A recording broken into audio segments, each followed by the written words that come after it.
अस्सलामुअलैकुम, this is me फिजा रियाज। पाकिस्तान का सियासी निजाम अगर चल सकता है और सियासत में कुछ बेहतरी आ सकती है, मुआशी हालात में कुछ बेहतरी आ सकती है, तो अब हुकूमत और अपोजिशन ये बात मान रही है कि सिर्फ और सिर्फ टेबल टॉक पर, मुज़ाकरात पर हालात बेहतर हो सकते हैं।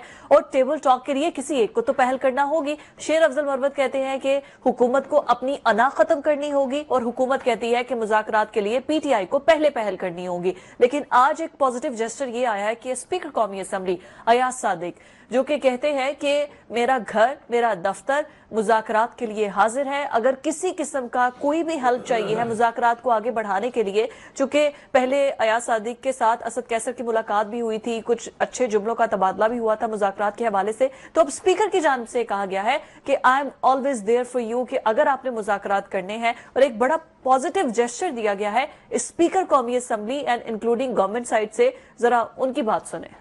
चाहे वो ट्रेजरी के हैं, चाहे वो ऑपोजिशन के हैं, अयाज सादिक कहते हैं कि मैं तो यहाँ पर हूँ, मेरा किरदार भी यहाँ पर मौजूद है, मेरा घर भी मौजूद है, अगर आपने आना है, मुज़ाकरात करना है। अब इसके बाद राना सनाउल्लाह भी एक बड़ा पॉजिटिव जेस्चर दिखा रहे हैं। ख्वाजा आसिफ कुछ तल्ख जरूर हैं, वो कुछ इस किस्म की बात कर देते हैं। आज सेनेटर इरफान सिद्दीकी ने भी ये कहा, उन्होंने कहा पहले तो बड़ी आग उगलते थे, अब जो है वो मुज़ाकरात के लिए आ रहे हैं, तो इवेंचुअली इनको भी समझ आ गई है कि मामला अगर हल होना है तो वो टेबल टॉक के साथ ही होना है, वैसे कोई मसला हल होना नहीं है। अच्छा, हम भी 3 दिन से मुज़ाकरात की ही बात कर रहे हैं, प्रोग्राम के हर इशू में स्टार्ट ही हम मुज़ाकरात की बात कर रहे हैं, लेकिन मुज़ाकरात हो कहाँ रहे हैं, अभी तक किससे हुए हैं? अगर वो कह रहे हैं पीटीआई वाले कि हमारे पास एक पूरी की पूरी उनकी कैबिनेट मौजूद है जो कि एक वफद जाएगा, मुज़ाकरात करेगा, हुकूमत भी कह रही है हम मुज़ाकरात के लिए तैयार है, तो कर क्यों नहीं रहे हैं? ये चूट सिर्फ बातों तक, मीडिया तक दिखाने के लिए कि मुज़ाकरात मुज़ाकरात मुज़ाकरात, at the end eventually foot steps कौन लेगा? इसको प्रैक्टिकली कौन लेकर आएगा, या सिर्फ वर्बली मुज़ाकरात करने हैं? इसार राना साहब, जुल्फिकार राहत साहब मेरे साथ प्रोग्राम में मौजूद है।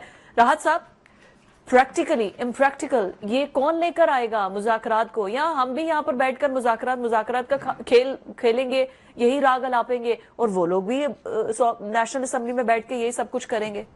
फिजा, कई दिनों से नहीं, कई महीनों से हम तो ये कह रहे हैं कि इस मामले का हल जो है वो मुज़ाकरात में है।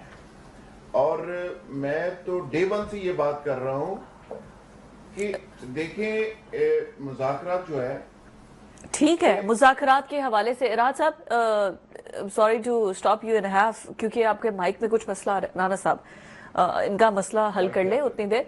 आप बताइए कि अभी शेर अफजल मरवत ने भी कहा कि हुकूमत अपनी अना जो है वो खत्म करे, मुज़ाकरात करेंगे। आज स्पीकर ने भी कहा है कि हम मुज़ाकरात के लिए थे।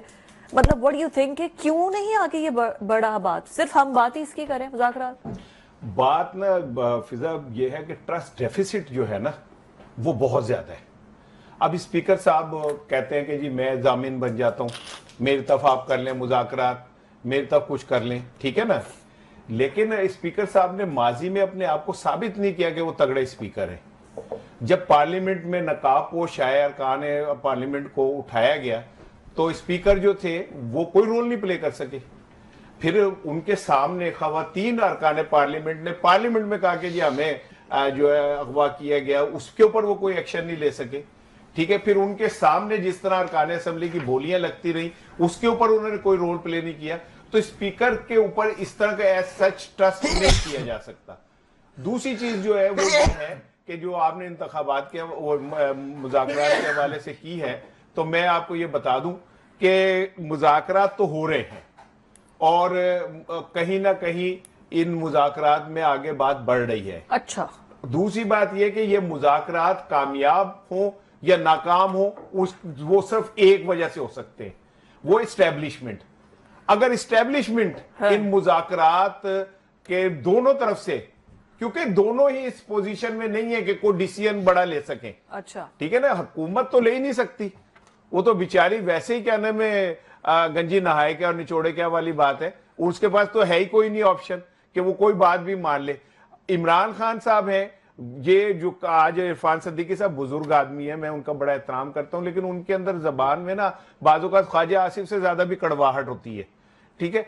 बात यह कि इस मरहले के ऊपर जब इमरान खान ने अपने सारे ही मुतालबात वापस ले लिए, यहां तक कि सिविल नाफरमानी का मुतालबा भी वापस ले लिया, और वो 2 मुतालबे के, एक तो आप कमीशन बना दें सियासी कारकुन जो बेगुनाह कैद है उन्हें रिहा कर दें, तो ये कोई इतनी बड़ी चीज तो नहीं है। अगर आपने ट्रस्ट डेफिसिट खत्म करना है तो पहल कर लें, बिस्मिल्लाह करें। और पाकिस्तान के मसाइल का हल अगर सियासी इस्तेकाम में है तो फिर इस इस्तेकाम के लिए इंसाफ बहुत जरूरी चीज है। जब तक आप सियासी इस्तेकाम में इंसाफ नहीं लेके आएंगे, मुमकिन नहीं है। जब तक इंसाफ नहीं करेंगे तब तक मुमकिन नहीं है, और इंसाफ के लिए जजेस, सुप्रीम कोर्ट, इतना कुछ बैठा हुआ है। राहत साहब, अब ट्रस्ट डेफिसिट को कैसे खत्म किया जाए? बात तो ठीक है राना साहब की कि सिविल नाफरमानी की कॉल तक मौखर कर दिया है कि चलो मुज़ाकरात को आगे बढ़ाएं, तो अब क्या है, हुकूमत क्यों हिचकिचा रही है बात करने से? देखिए, आपने कहा कि कई दिनों से हम मुज़ाकरात की बात कर रहे हैं कि मुज़ाकरात में इसका हल है, तो मैं तो डे वन से ये बात कर रहा हूं कि अल्टीमेटली जंगों का हल भी मुज़ाकरात से होता है, टेबल के ऊपर होता है। तो आप के दरमियान कौन सी ऐसी दुश्मनी, कौन सी ऐसी लड़ाई हो गई है कि इसका मुज़ाकरात से हल नहीं हो सकता? सियासत का तो मतलब ही ये होता है कि आपने दरवाजे खुले रखने होते हैं, बात करनी होती है, चीजों को हल करना होता है। लेकिन हमारे यहाँ ये जिद, अना और कुछ लोगों की हठधर्मी इस मुल्क से बड़ी हो गई है, मुल्क उनके मुकाबले पे छोटा हो गया। और अब बदकिस्मती है कि वो सारे लोग टक्करे मार मार के दीवार के साथ अब वापस आ गए अपनी असल के ऊपर, पुरानी तनख्वाह के ऊपर। अब वो कहते हैं जी हम ये मुतालबा भी छोड़ते हैं, ये भी छोड़ते हैं, ये भी छोड़ते हैं, ये भी छोड़ते हैं, हमारे साथ बात तो करो। अच्छा, पहले मुतालबा था कि हमारे साथ फौज बात करे, एस्टेब्लिशमेंट बात करे, वहां से कोई फोन कॉल नहीं आई, कोई जवाब नहीं आया, बार बार दस्तक दी गई। उन्होंने कहा भाई साड़ी जान छो, सानू विच ना लियाओ, सियासतदाना ना गल करो। अच्छा, उसके बाद अब गवर्नमेंट के शुरू हो गए, अब गवर्नमेंट भी बात करने को तैयार नहीं। और एक स्टेज ये थी कि गवर्नमेंट बात करना चाह रही थी और ये बात नहीं करना चाह रहे थे।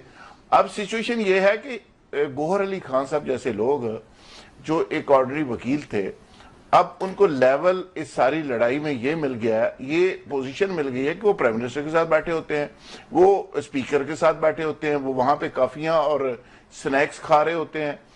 अब उनको सारी सिचुएशन को वो एंजॉय कर रहे हैं एक तरह से। वो ये भूल गए हैं कि कितने लोग उनके मरे हैं, वो ये भूल गए हैं कि उनका कायद जेल के अंदर है, वो ये भूल गए हैं कि हम पॉलिटिकली कहां पे खड़े हैं, और वो ये भी भूल गए हैं कि हमने माजी के अंदर किया क्या है, 25 मई को क्या किया, 9 मई को क्या किया, 26 नवंबर को क्या किया। और अब सिचुएशन ये आ गई है कि वो आ गए वापस अपनी उस पोजीशन के ऊपर जिसकी हम बात कर रहे हैं डे वन से। यानी अगर आपने इसी चीज पे आना था, आपने ये तरले मिनते करके अपनी कुछ स्पेस लेनी थी, तो फिर बंदे मरवाने की क्या जरूरत थी?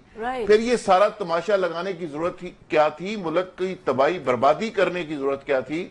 मईशत को तबाह करने की जरूरत क्या थी? और डे वन से हम ये कह रहे हैं कि आपका मसला मकबूलियत नहीं है, ये जलसे जुलूस और तमाशा नहीं है, आपका मसला कबूलियत है। और उसमें ये होता है कि पाकिस्तान का एक पॉलिटिकल सेटअप डे वन से चल रहा है, और उसमें यह है कि कुछ लोग अपनी स्पेस का वेट करते हैं और उसके लिए मनूवर करते हैं और उसके लिए पॉलिटिकली चाल चलते हैं और अपनी स्पेस बना लेते हैं। माजी के अंदर ये पहली दफा नहीं हुआ, हर पार्टी ने ये सब कुछ किया। और जो लोग नवाज शरीफ के अंजाम से नहीं सीख सके, भुट्टो साहब के 1971 के सानिया से नहीं सीख सके, भुट्टो साहब के अंजाम से नहीं सीख सके, और पाकिस्तान के अंदर जो पॉलिटिकल सिचुएशन वक्तन फोक्तन रही उससे नहीं सीख सके, तो आज उनसे लोग ये तवक्को कर रहे हैं कि वो बहुत बड़ा को मुआवजा करेंगे और बहुत बड़ा इनकलाब ले आएंगे। ये पॉसिबल नहीं है।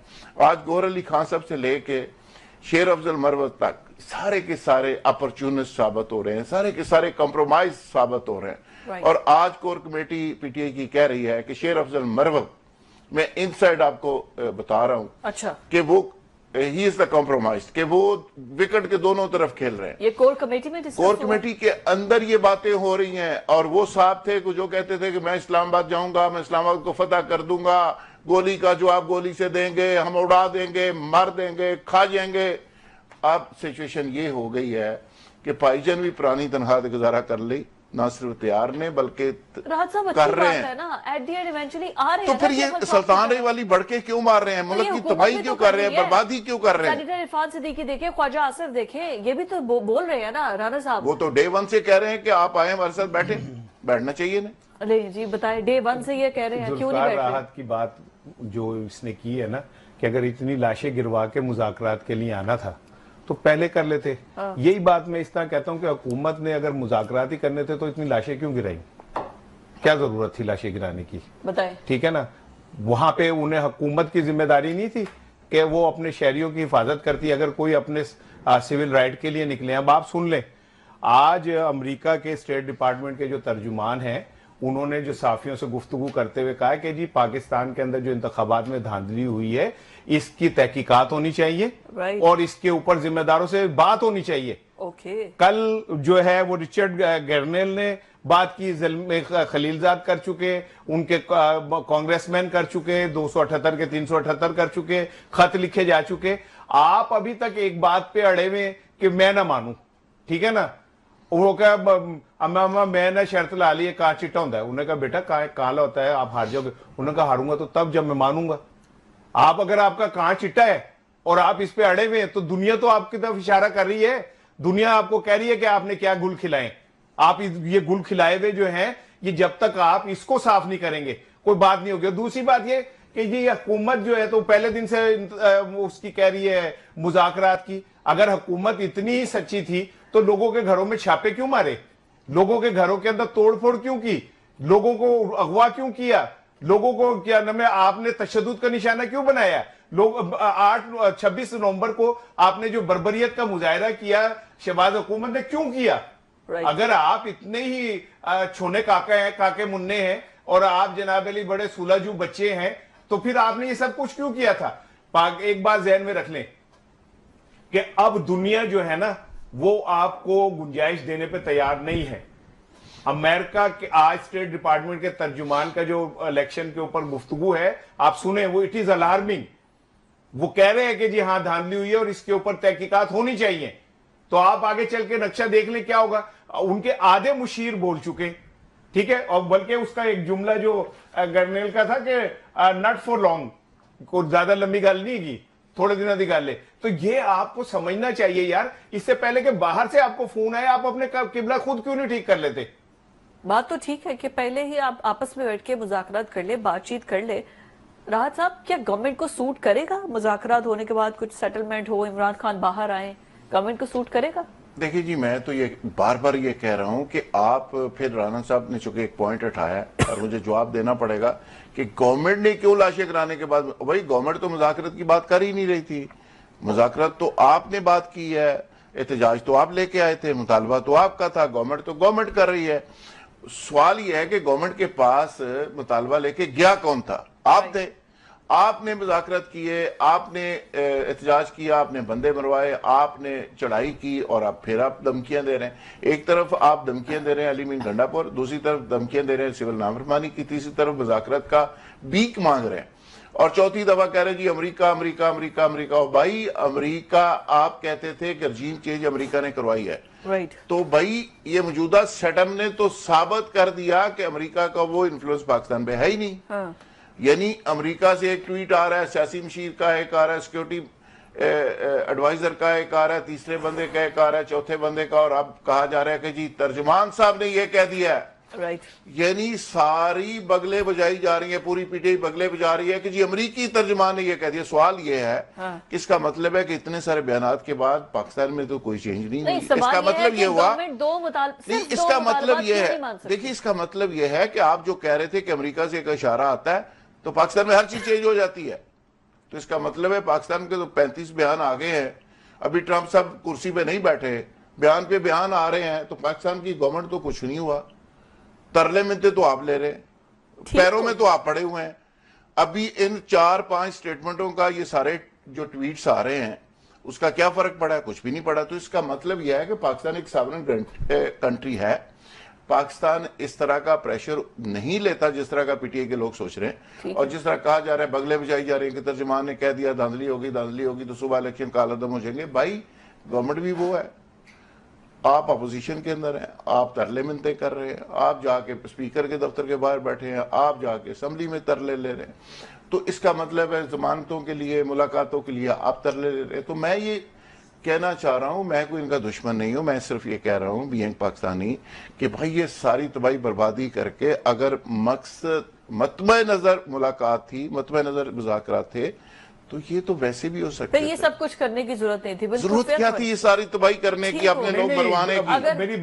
आखिर क्या जरूरत थी?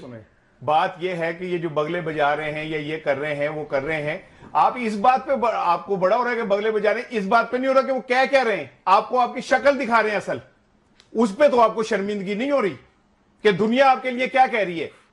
अक़वाम मुत्तहिदा का वर्किंग ग्रुप ने क्या कहा, धांधली। यूरोपीय यूनियन के ग्रुप ने क्या कहा, धांधली। जर्मन ने क्या कहा, धांधली। अब ये अमेरिका क्या कह रहा है, धांधली। इस पे नहीं आपको कुछ महसूस हो रहा कि यार हमने ये वाकई क्या किया है। इस पे हो रहा है जी बगले बजाने, पता नहीं कितों टोर सुन लिया बगला बजाना, ठीक है। और ये जो है ना कि जी वो कह रहे हैं अभी तो कुछ नहीं हुआ, तो वो ऐसे थोड़ी होता कि ट्वीट हुई तो सारे इस्तीफा देके खड़े हो जाएंगे। हालांकि हमारी हिस्ट्री यही बताती है कि रमजान फील्ड का मेरा फोन आया मुशर्रफ साहब को, उन्होंने कहा ये आइदर हेयर और आइदर हेयर, तो उन्होंने कहा नहीं हम आपके साथ हैं। इतनी हमारी हैसियत औकात है, हम अपने हाथों से पकड़ के बंदे रमजी, यूसुफ, अहमद कासी, डॉक्टर साहब उन्हें पकड़ के हवाले कर देते हैं।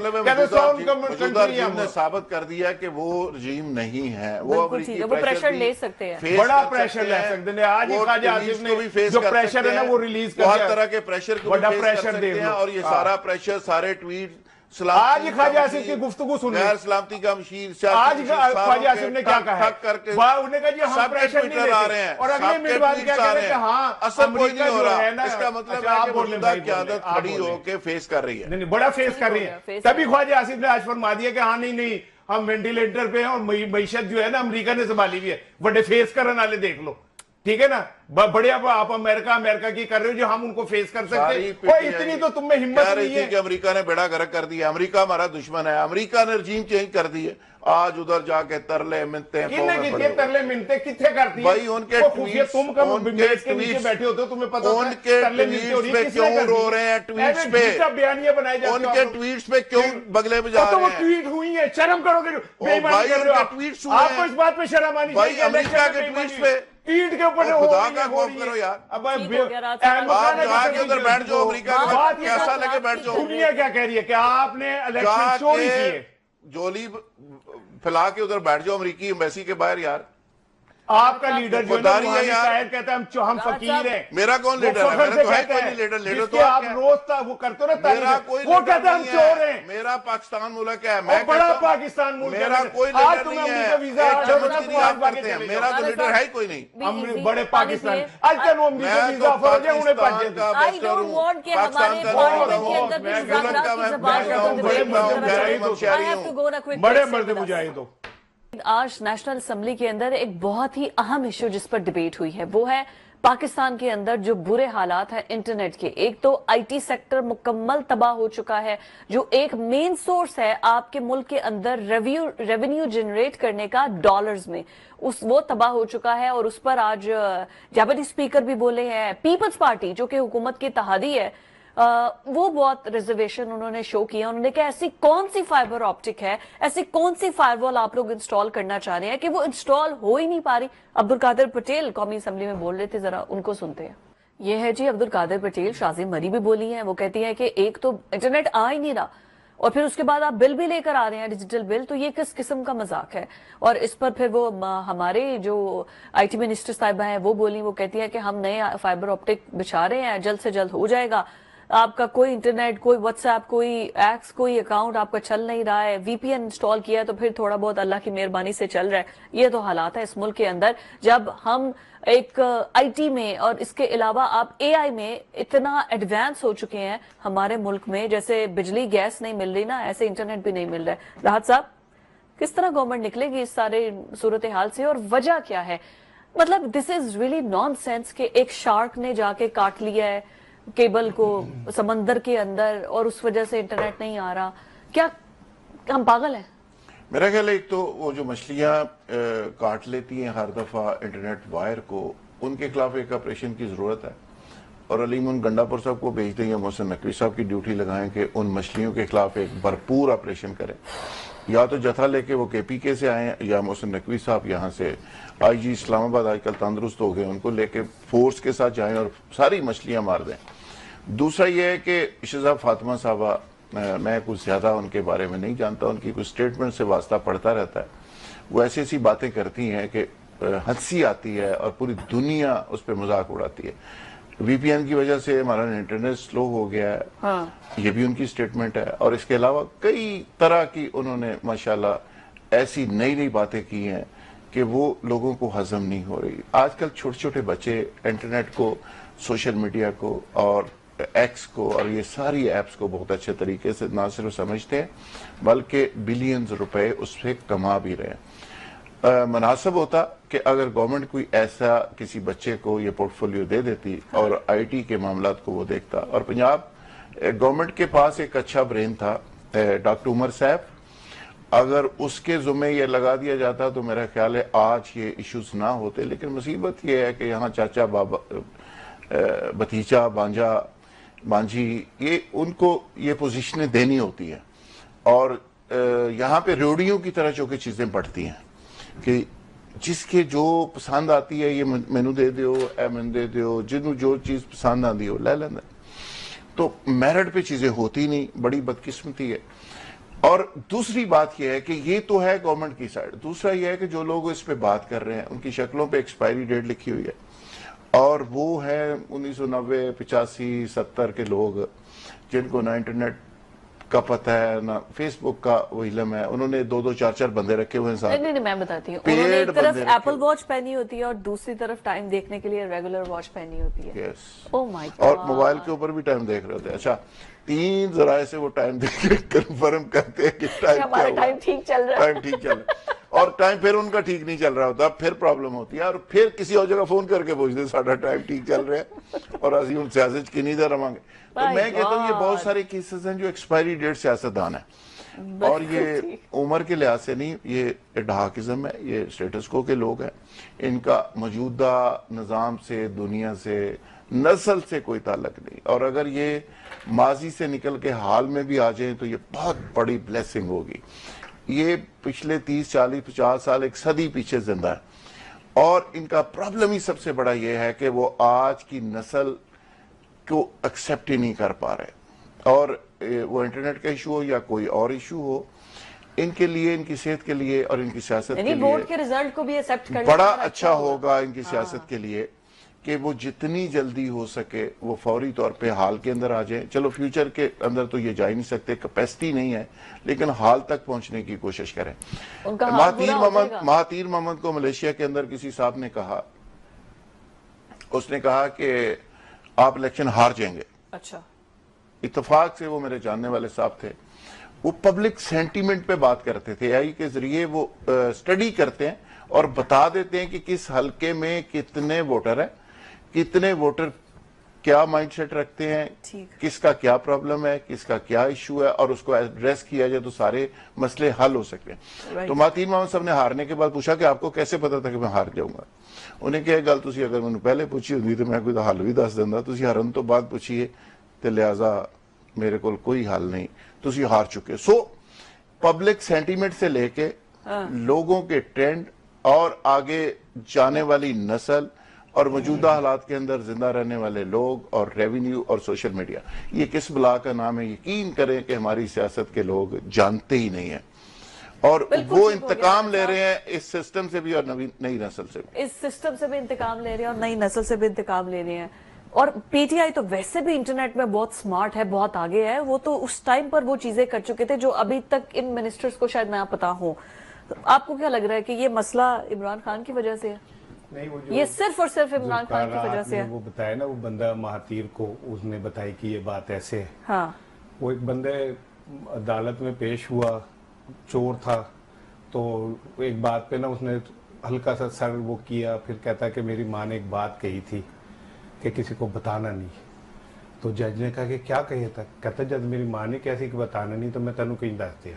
ठीक है, वो तो बंदा अच्छा था जिसने महातीर को बता दिया कि भी तेरे हारने की वजह ये थी। अच्छा। लेकिन असल बात पता क्या है, जब मुल्क की दौड़ ऐसे लोगों के भागदौड़ ऐसे लोगों के हाथ में आ जाए ना, जो नाअहल हो, पर्ची वाले हों, फॉर्म 47 के जरिए आए हों, मेरिट के ऊपर ना हो, तो फिर यही होता है। आपको पता है ये जो हमारे पाकिस्तान में बहुत सारे नौजवान जो दूसरे शहरों से आके काम करते हैं ना, उनके पास एक सोर्स ऑफ इनकम थी, वो कॉल सेंटर्स के अंदर रात को जाके काम करते थे और पैसे कमाते थे। राइट। कॉल सेंटर बंद हो गए इंटरनेट स्लो होने की वजह से और नेट फैसिलिटीज कमजोर होने की वजह से। नहीं चल रहे हैं, ढाई बेशतर चल रहे हैं, कुछ बंद हो गए, वो आपके करीब वाला चल रहा है। नहीं चल रहे हैं। नहीं, मुझे भी अभी क्या नाम है, एक बच्चे का फोन आया हुआ था और उसने ये बताया कि जी वो कॉल सेंटर उन्होंने बंद कर दिया, ड्रॉप कर दिया। हाँ, बिल्कुल ठीक है, वो नहीं चल रहा। दूसरी चीज ये कि आपको पता 2500 के करीब कंपनियां रजिस्टर हुई हैं दुबई में, पाकिस्तानी जो क्या कहते हैं यहां से अपना शिफ्ट कर रहे हैं वहां पे, ठीक है। तो 2500 जो यहाँ काम कर रही थी उनके साथ कितने लोग जुड़े होंगे, एब्सोल्युटली, कितने नौजवान जुड़े होंगे। 1.25 अरब रुपए रोजाना का एस्टिमेट लॉस है पाकिस्तान को इस सारे उससे। कौन सोचेगा, किसको ये बात समझ आएगी कि यार तुम पीटीआई को एक कॉर्नर करने के लिए पाकिस्तान के नौजवानों का मुस्तकबिल दांव पे लगा रहे हो। तुम्हें अलीफ बे का नहीं पता दुनिया कहां से कहां चली गई। आप देखें कि अमेरिका के अंदर जब रवायती मीडिया सारा ट्रंप के खिलाफ था तो एलन मस्क ट्रंप के साथ खड़ा था और उसका सोशल मीडिया एक्स ये वो सारे उसने ऐसी सपोर्ट की कि वो जीत गया। इन्हें ये बात समझ नहीं आ रही कि एक जुमला ये बार बार कहते हैं जी security purpose, security purpose, security purpose. ओ भाई मुझे बताओ, बकौल तुम्हारे 2% लोग एक्स इस्तेमाल करते हैं पाकिस्तान में। आशिजा ने कहा है कि 2%, तो फिर एक्स को क्यों बंद कर रहे हो? 2% लोगों के लिए बंद कर रहे हो। ये तुम्हारा कोई खौफ है जिससे तुम डर रहे हो? हाँ। और तीसरी बात ये कि ये जो आप कहते हैं ना कि ये इस सोशल मीडिया पे तूफान उठता है, तो तुम वो वजूहात क्यों दे रहे हो भाई? तुम क्यों नहीं नौजवानों को कोई रास्ता दे रहे जिससे वो आगे बढ़े? तुम क्यों क्रैकडाउन करते हो और उठा लेते हो नौजवानों को जिन्होंने जो यहाँ ये जो कुछ कर रहे हैं ना? आपने डिसइंफो लैब यूरोप की कहानी खुली, इंडिया ने कितने हजार जाली फेक अकाउंट्स बनाए हुए थे जिससे वो इस्तेमाल कर रहे थे। तो आप क्या समझते हैं कि वो पाकिस्तान के खिलाफ इस्तेमाल नहीं हो रहे? आप उन लोगों के पीछे जाओ ना। ये जो पाकिस्तान के नौजवान हैं जो थोड़ी सी दाल रोटी कमा लेते, उनका तो ना बेड़ा गर्क करो, उनका तो ना सत्यानाश करो। बिल्कुल ठीक हो गया, पॉइंट तो वैलिड है राना साहब। अच्छा राज साहब, आप भी उस पर हुकूमत को ऑब्जेक्टिफाई तो कर रहे हैं कि ये गलत बात है, हुकूमत को ऐसा नहीं करना चाहिए, लेकिन शिजा फातिमा कहती है कि ये मुल्क की सालमियत से ऊपर कुछ नहीं है। क्या सालमियत है, क्या नुकसान है? सिर्फ कमेंट्स का नुकसान है या कोई एक आधी वीडियो ऐसी आ जाती है उसका नुकसान है? उस नुकसान से बचाने के लिए सब कुछ किया जा रहा है या it's just to freedom of expression को बंद किया जाए?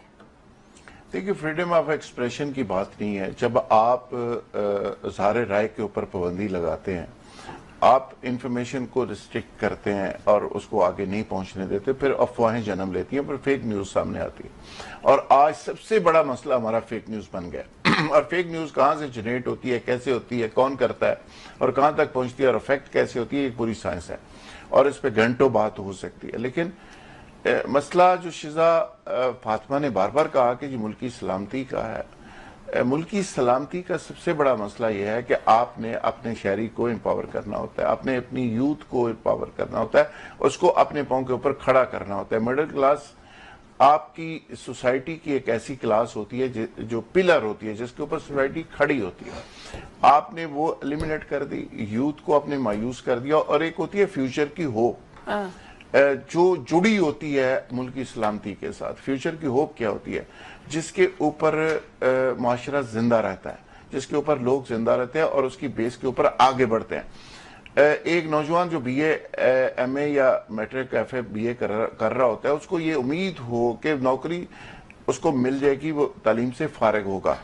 तो अगर उसको ये उम्मीद खत्म हो जाए तो फिर क्या करेगा? वो डाकू चोर बनेगा, बंदूक पकड़ेगा, पिस्तौल पकड़ेगा और अपना हिस्सा वसूल करेगा। अगर कमजोर होगा खुदकुशी कर लेगा। इसी तरह मैं कहता हूँ कि फ्यूचर की होप इस नस्ल से फेयर इनफ। मुझे सिर्फ आप दोनों से, मुझे ब्रेक पर जाना है, एक क्विक आंसर कि ये सिर्फ और सिर्फ इंटरनेट स्लो करने का, बंद करने का, अब ये शार को ये तो अलग स्टोरीज है, क्या ये फैसला सिर्फ और सिर्फ गवर्नमेंट का? अच्छा नहीं, मैं देखे, मैं एक मैं आपको चीज बताऊं, पंजाब यूनिवर्सिटी में एक शोबा था नैनोबायोटिक मरकज का, वो बड़ा एक रिसर्च सेंटर था और उसमें जदीद तहकीकात, कैंसर, दीगर बीमारियां और वो होती थी। वो आज बंद कर दिया इन्होंने। मैं आप कुछ समझ ही नहीं आ रही कि आप कर क्या रहे। हर वो रास्ता जो आगे बढ़ने का है ना, वो बंद कर दिया और कोई मुशावरत नहीं, कोई किसी से बात नहीं, और ना पंजाब यूनिवर्सिटी ने कोई इसकी रीजन दी, बस बंद कर दिया। तो इस तरह अगर आप रास्ते रोकेंगे, आप दुनिया जो है वो चांद से मरीख पे जा रही है। आप जो है वो समनाबाद के गंदा नाले से नहीं वापस रिवर्स कर रहे हैं हम, बट अच्छा, सदर अयूब साहब की वालदा थी जब सदर बने अयूब साहब, तो उन्होंने 3 गिले शिकवे किए। वो वालदा को मिलने गए तो उन्होंने कहा कि मेरे 3 गिले हैं।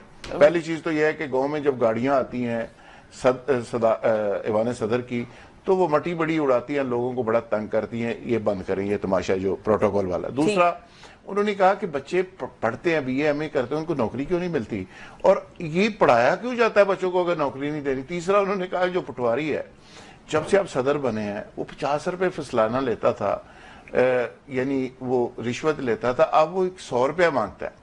तो सदर अयूब साहब ने उनको कहा कि अम्मा जी उन्होंने दे दिया करो पटवारी नु, वो मेरे तो भी बड़ा अफसर है। हाँ जी, लिहाजा ये एक ऐसी बदकिस्मती की कहानी है जो हमारी जान नहीं छोड़ रही। जब से हमने होश संभाली है, जब से हमने होश संभाली है, क्या होगी कि इंटरनेट से बात पटवारी तक आ गई है। ठीक है, तो दूरों दूरों अखियां हमारे मुंडा पटवारी था, इसलिए दूरों दूरों अखियां मारी जा रही है। अच्छा, अब बात को समझे। मैं इसलिए बात कर रहा हूँ कि जब आप लोगों को इम्पावर नहीं करेंगे, लोगों को, पाकिस्तान के शहरियों को आप अपने पांव पे खड़ा नहीं करेंगे, ठीक है, तो फिर ये रोना हम रोते रहेंगे। राज साहब, उसके लिए बहुत ज्यादा जरूरी है कि अगर आपने लोगों के लिए अपॉर्चुनिटीज बनानी है तो उनको पहले up to the mark studies करवानी होगी। हम तो अभी मुताला पाकिस्तान या इस्लामियात में जो पढ़ रहे हैं उससे हम नहीं निकलेंगे, तो हमें नौकरियां कैसे मिलेंगी? IT सेक्टर के अंदर अगर इतनी नौकरियां जनरेट हो सकती हैं पाकिस्तान में, तो IT पढ़ाएगा कौन? सबसे बड़ा तो एग्जाम्पल ये है। और IT के मिनिस्टर्स पहले खुद IT पढ़े ताकि उन्हें पता हो कि दुनिया कहां पर चली गई है। यूनान कश्ती हादसे में आज नई अपडेट आई है, ब्रेक के बाद डिस्कस करते हैं।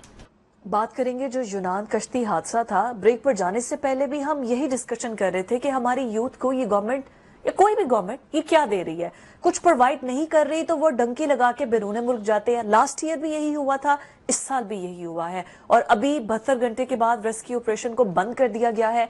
और जो कहा यह जा रहा है कि जो 35 पाकिस्तानी थे अब उनको डेड डिक्लेयर कर दिया गया है, लेकिन उनकी डेड बॉडीज नहीं मिलेंगी, इस वजह से ऑपरेशन को खत्म कर दिया गया है। अब उस पर शहबाज शरीफ साहब, हमारे जो प्राइम मिनिस्टर हैं, उनका ये स्टेटमेंट आया है कि इस पर जब लास्ट ईयर ये वाकया हुआ था और उसके बाद कहा गया था कि एक सर्च ऑपरेशन किया जाए और जो भी ऐसे लोग मौजूद हैं जो कि डंकी लगवाते हैं नौजवानों की, उनको पकड़ा जाए, तो उस पर अमल दरामद क्यों नहीं हुआ है? एक दूसरा हादसा रिपीट होने के बाद उनका ये स्टेटमेंट आया। राज साहब, मैं आपकी तरफ तो आऊंगी, लेकिन मैं राना साहब चाहूंगी कि पहले आप इस पर ये बोले कि हर बार एक नया वाकया होने के बाद हम कहते हैं कि पहले ये हुआ था तो इस पर क्या पेशरफ्त हुई है, बताया जाए। हमें रियलाइज ही तब होता है जब एक नया हादसा हो जाता है, एक नया सानेहा हो जाता है। फिजा, बात पता क्या है, अल्लाह करे, मैं तो ऑन लाइव कह रहा हूं कि कोई एक बच्चा इन लोगों के खानदान से भी मरे, इन्हें फिर तकलीफ पता चले कि क्या तकलीफ होती है। एक माँ जो अपने लखते जिगर को पता नहीं किस उम्मीद के साथ भेजती है, एक बाप जो अपने बाजू को पता नहीं किस ख्वाब के तहत भेजता है, एक बहन पता नहीं कौन कौन से ख्वाब बुनती है और फिर एक भाई को भेजती है। और वो जो लड़का जा रहा था, मैं आपको बताऊं, ये जुल्फकार भी बाहर रह के आया, मैं भी कभी थोड़ा बहुत, चाहे बाहर सोने का मुल्क बना दे, जब आप इस मट्टी को छोड़ते ना, आप एक तकलीफ से गुजरते। वो बच्चे, कौन है उनका कातिल? ये हुक्मरान, खुदा की कसम ये हुक्मरान कातिल है जिन्होंने इस पाकिस्तान को इतना तंग कर दिया कि यहां का नौजवान मौत को तरजीह दे रहा है पाकिस्तान से भागने के लिए। ठीक है ना, पाकिस्तान बनने के बाद सबसे बड़ी पिछले 2 सालों के अंदर हिजरत हुई है और ब्रेन ड्रेन अपने इंतहा पे चला गया। किसी को फर्क पड़ रहा है? एक वो नाबगा रोजगार हमें मिला था निगरान वजीर आजम, उसे कहा भाई लोग नौजवान बाहर जाने का रहे तो जाइए, बिकॉज आपका स्टेक पे कोई नहीं है ना। आपका भी कोई बच्चा कश्ती के हादसे में मरे ना ऐसे फरार होते हुए, डंकी लगाते हुए, आपको फिर पता चले, आपकी आंखों में भी आंसू है ना अपनी औलाद के लिए, फिर पता चले रोज का एक ड्रामा जी उनके खिलाफ एक्शन होगा। क्यों नहीं होता एक्शन? क्योंकि वो मिले हुए आपके साथ, आप उनके साथ मिले हो, आपके इदारे उनके साथ मिले हुए, आप पैसे लेते हो उनसे, आप उनके साथ भत्ता लेते हो, उनका हिस्सा लेते हो, इसलिए हर साल इस तरह की वाकयात होते और ये होते रहेंगे। आपने इजलास करोगे, उसके बाद ये IT वाला अभी आपने बात की ना, जिन बच्चों के रास्ते बंद हो गए, 2500 कंपनियां बाहर चली गई, वो क्या करेंगे? इस मुल्क के अंदर कोई रोजगार का निजाम है? बाहर जाने की ट्राई करेंगे और फिर जिंदगी मौत हार जाएंगे। ऑब्वियसली बात यही है, लेकिन नौजवानों से भी ये अपील करनी चाहिए, आगाही मुहिम चलनी चाहिए कि प्लीज ऐसे लोगों के हत्थे ना चढ़े आप लोग। अब ये जो आज पाकिस्तान से, फैसलाबाद से जो बंदा गिरफ्तार हुआ है, राज साहब 25 लाख रुपए उसने लिए थे एक शख्स से जिसकी डेड बॉडी घर वापस आई है। एक नहीं, सैकड़ों ऐसे वाकयात हैं और बहुत सारे इंसानी स्मगलर जो पाकिस्तान में काम कर रहे हैं।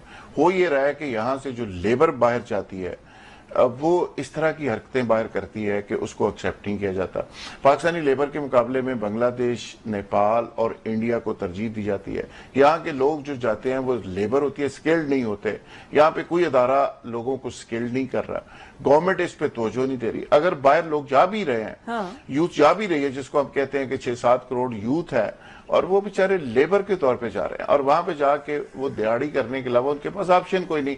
इंडिया जो बाहर लोग बेचता है उसको ना सिर्फ ट्रेन करता है, स्किल्ड करता है, बल्कि उनको एथिकली ट्रेनिंग दी जाती है कि आपने पाकिस्तान, आपने इंडिया को रिप्रेजेंट कैसे करना है। और यहाँ पे कोई शख्स रियासत ऑन नहीं करती किसी शख्स को, वो बेचारे लीगल तरीके से जा नहीं सकते, इलीगल तरीके से वो डंकियां लगा के जाते हैं और उसका नतीजा आपके सामने है। और हम इस पे प्रोग्राम कर रहे हैं। FIA को जो काम करना चाहिए वो नहीं करती, जो एजेंसियों को करना चाहिए वो नहीं करती, बॉर्डर कंट्रोल है नहीं, और जो तालीम स्किल की मैं पहले बात कर चुका, गुर्बत सबसे बड़ी इसकी वजह, और सजाएं उस तरह की नहीं है जो बाकी दुनिया के अंदर है। देखें, आज ट्रंप दुनिया की सबसे बड़ी सुपर पावर का प्रेसिडेंट बन रहा है, अभी वो चार्ज लेगा, इलेक्शन वो जीत चुका, और सबसे पहला पॉइंट उसने ये उठाया कि जो गैर कानूनी तारकीन वतन अमेरिका के अंदर है, ये सबसे बड़ा नासूर उसको उसने कहा, और उसने कहा मैं इसकी पाबंदी लगाऊंगा और इसको मैं मॉनिटर करूंगा और इसका ऑडिट करूंगा। राइट। पाकिस्तान के अंदर कितने लोग कहां से आ रहे हैं किसी को कोई पता नहीं, और बड़ी बदकिस्मती है। और पाकिस्तानी बेचारे कहां कहां जा रहे हैं आप देखें। जब हमारे काबरीन जाते हैं सऊदी अरब तो वो लिस्ट रख के बैठ जाते हैं कि ये आपके लोग आके भीख मांगते हैं, खाना काबा तक भीख मांगते हैं। UAE कह रही है कि जी आपके लोग भीख मांगते हैं। 34 शहर उन्होंने ब्लैक लिस्ट कर दिए हैं और यहाँ पे बड़े अहम लोगों के वीजे ब्लैक लिस्ट हो रहे हैं और वीजे नहीं लग रहे। आप मुझे ये बताएं कि इस तरह की सिचुएशन के अंदर आप किस तरह कंपीट करेंगे पूरी दुनिया के अंदर। भाई आपकी लेबर के सामने बांग्लादेशियों को कंसिडर किया जा रहा है, फिलिपीनीज को किया जा रहा है, नेपाल को किया जा रहा है, इंडियंस को किया जा रहा है। और आपकी हालत ये है कि आप ना लेबर को स्केल कर रहे हैं। बिल्कुल ठीक है राज साहब, मैं आपकी तरफ आती हूँ। द थिंग इज कि जो यूथ है ना, PTI यूथ के नाम पर तो आई थी राणा साहब, तो फिर व्हाई नॉट के PTI ऐसी अपॉर्चुनिटीज पैदा करती जो कि यूथ के लिए IT के अंदर उनको इतना बूस्ट कर देते कि आती, इसमें तो फिर सिर्फ इस हुकूमत को ना करें। देखिए बात यह है कि PTI हो या नून लीग हो या पीपल्स पार्टी हो, ये ना PTI कोई आसमान से उतरे हुए लोग हैं, ना क्या कहते हैं वो हम ये कह सकते हैं कि वो बड़े हमारे लिए वो थे। उन्होंने भी, उनमें भी वही लोग थे जो आज हुकूमत के अंदर बैठे हुए। फर्क एक आदमी का था जिसने शाह सलमान के से कहा था कि जो तुम्हारे मुल्क में पाकिस्तानी काम कर रहे हैं ना, उनका ख्याल रखना, वो मेरे दिल के बहुत करीब है। ठीक है ना, और तो कोई फर्क नहीं था, एक बंदे का फर्क था। लेकिन बात यह कि जब तक आप पाकिस्तान के अंदर लॉन्ग टर्म पॉलिसीज बना के कारोबार के हिस्से नहीं खोलेंगे, आप इसी तरह रोज रोते रहेंगे, रोज ही इसी तरह का साने होगा, रोज ही इसी तरह की क़यामत मचेगी। बिल्कुल ठीक हो गया राज साहब। My question is to you same कि आखिर PTI भी तो आई है, वो तो यूथ पर बात करती थी। बात करना काफी नहीं है। यहाँ पे जिस तरह आपने कहा कि एक हादसे की जगह दूसरा हादसा ले लेता है, पहला हादसा उसी जगह मौजूद हो रहता है और उसको खत्म नहीं किया जाता, उसकी कॉज में नहीं जाया जाता।